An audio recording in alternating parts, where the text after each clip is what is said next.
Salut mon ami, j'espère que tu vas bien. Aujourd'hui, j'aimerais parler de l'importance de fréquenter une église, de fréquenter l'église même.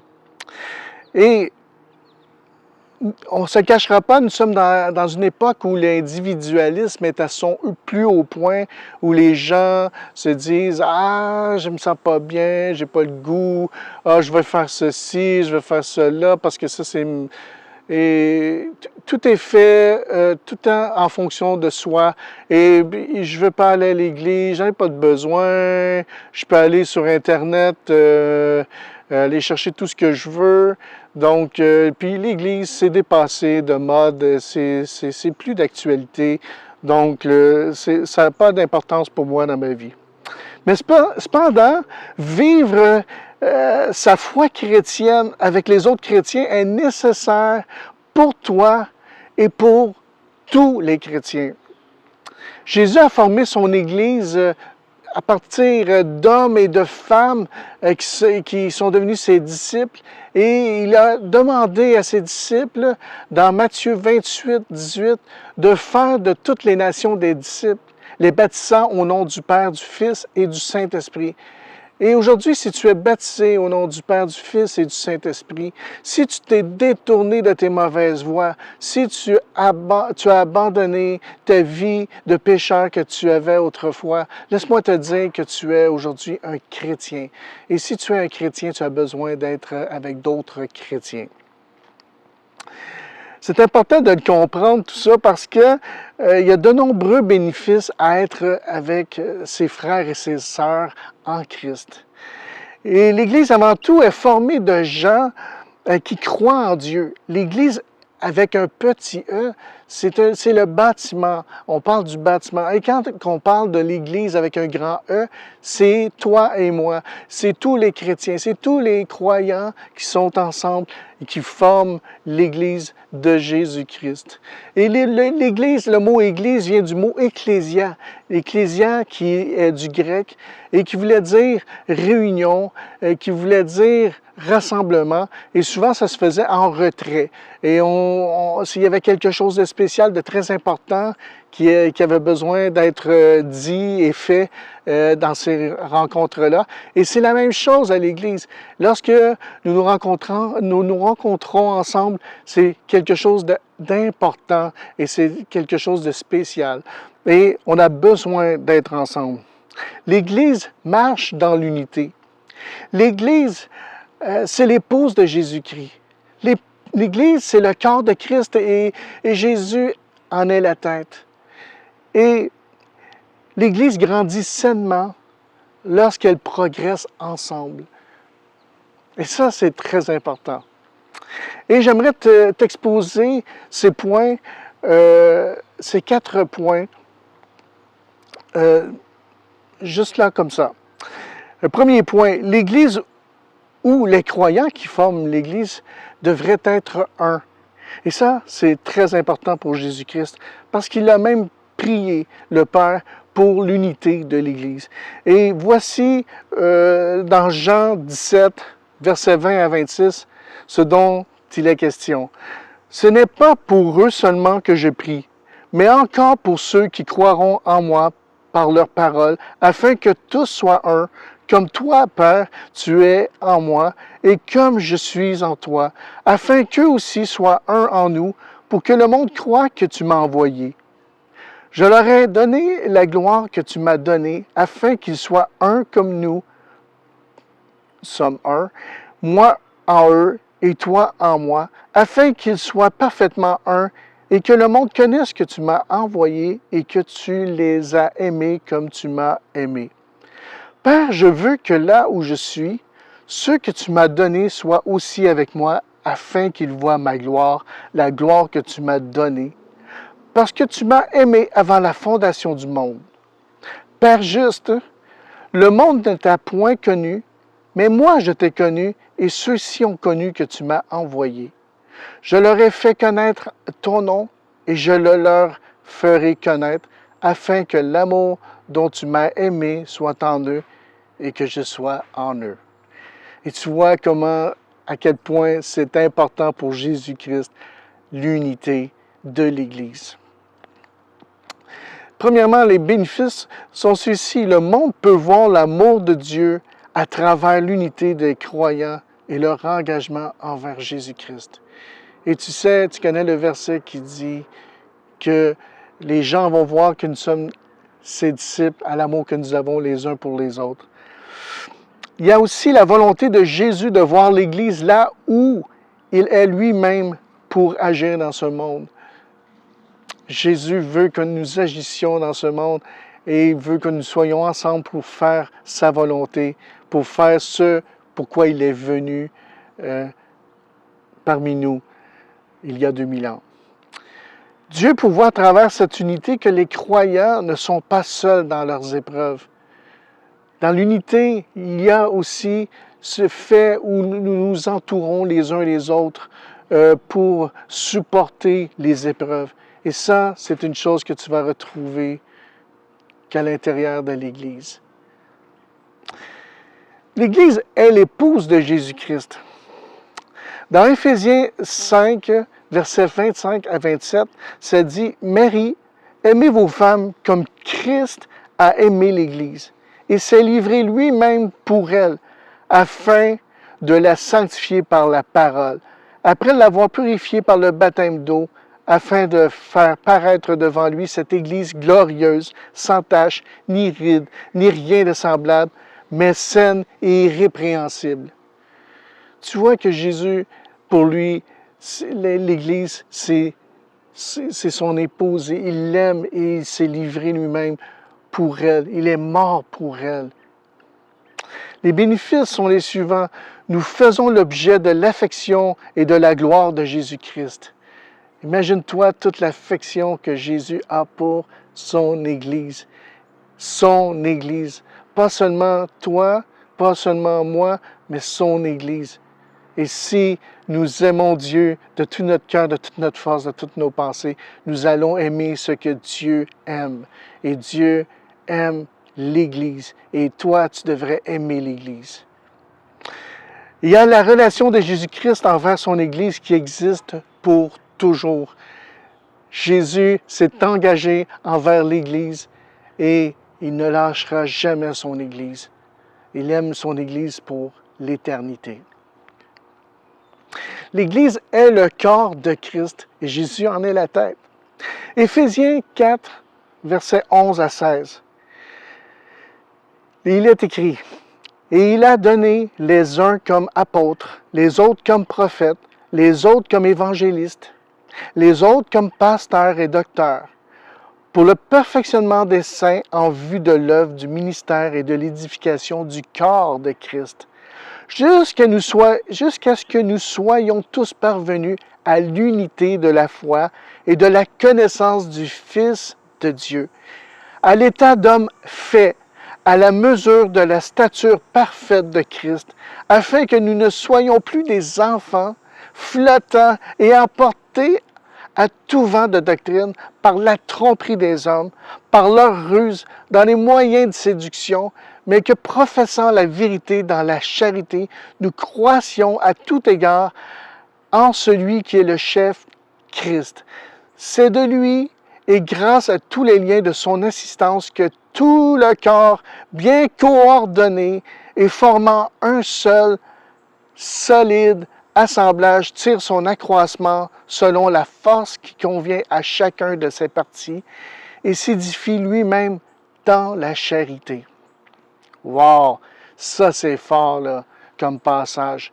Hein? Si tu veux grandir sainement en Jésus-Christ, tu dois vivre ta foi avec les autres chrétiens et tu dois aller à l'Église, le petit E, pour grandir à travers l'enseignement, à travers la communion, à travers l'amour, la prière, la louange et toutes ces choses. C'est très important.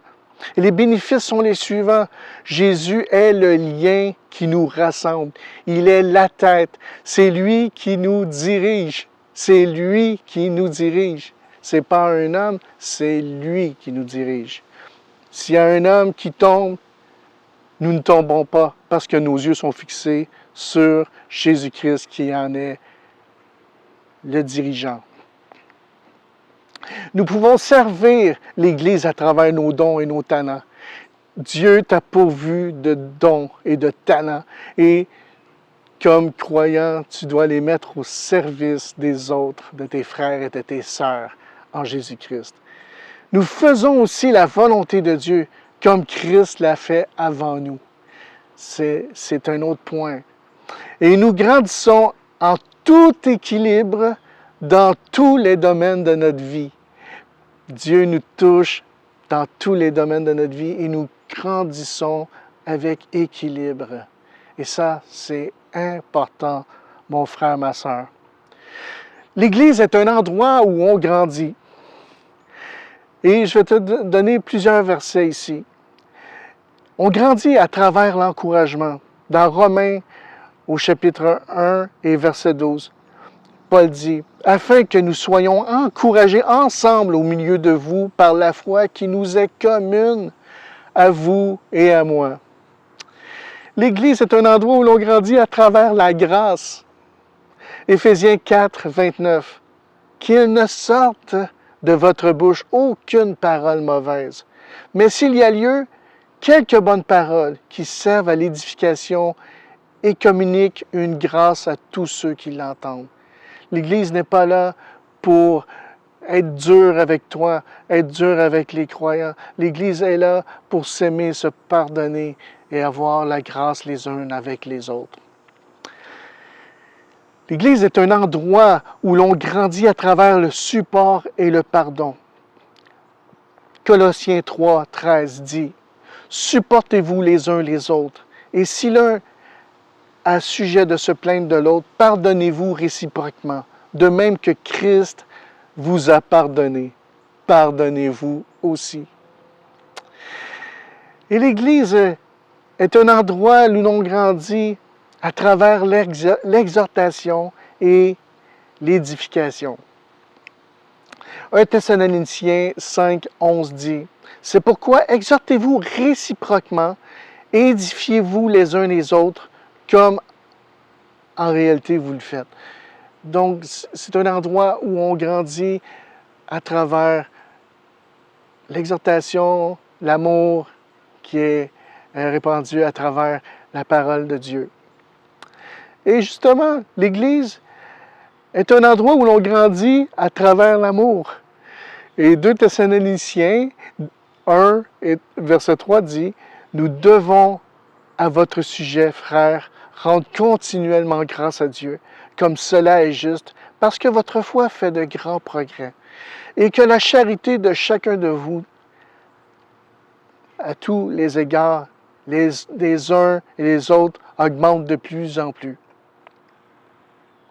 Et ça, c'est vraiment important aussi, l'amour les uns envers les autres.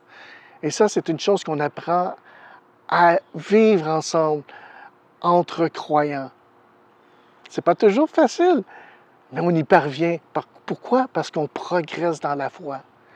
Et la foi nous amène à voir l'amour et à avoir l'amour de Dieu dans nos vies pour les autres.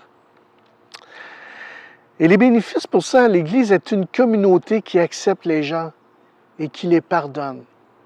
Peu importe la vie que tu as vécue, l'Église te pardonne. Les croyants peuvent compter les uns sur les autres pour grandir dans la foi et dans leur engagement envers Jésus-Christ.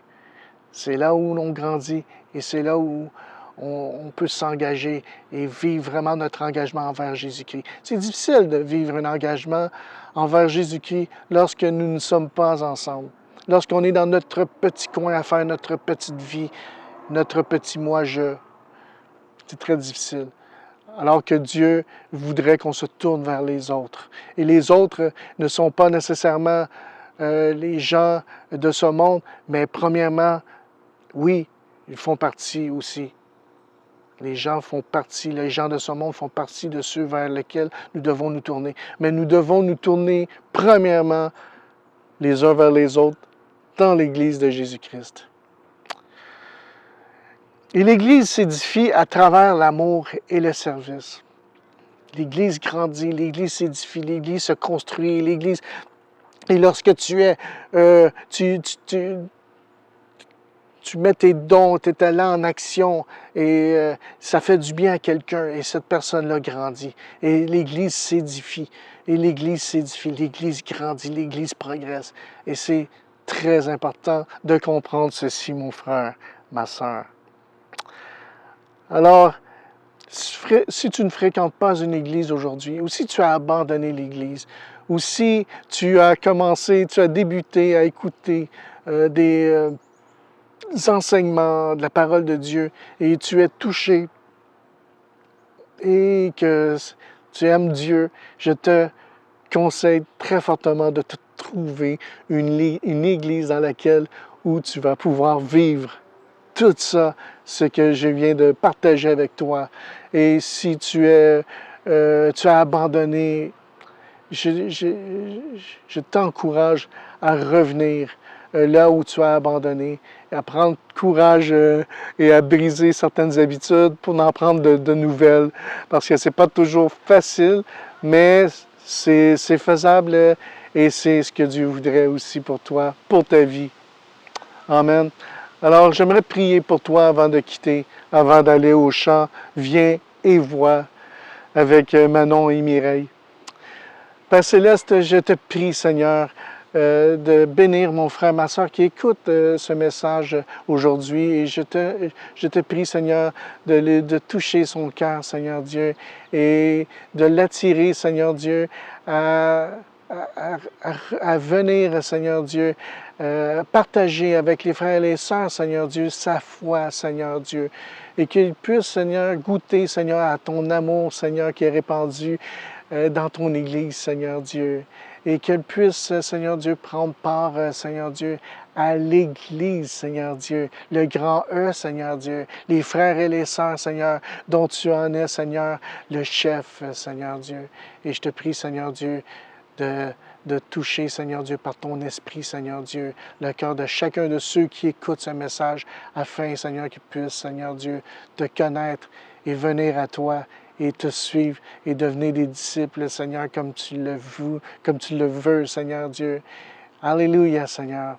Et je te remets tout ça entre tes mains. Je te fais confiance, Seigneur Dieu, parce que c'est toi qui convaincs. Ce n'est pas la bouche d'un homme, Seigneur, mais c'est ton esprit, Seigneur. Alléluia. Amen. Alléluia. Mon frère, ma soeur, mon ami, je te dis à bientôt.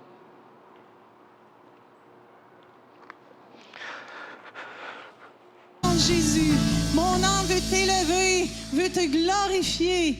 Alléluia, Jésus. Viens et vois combien Dieu est bon. Amen. Chantez avec moi.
J'exalterai ton nom à jamais.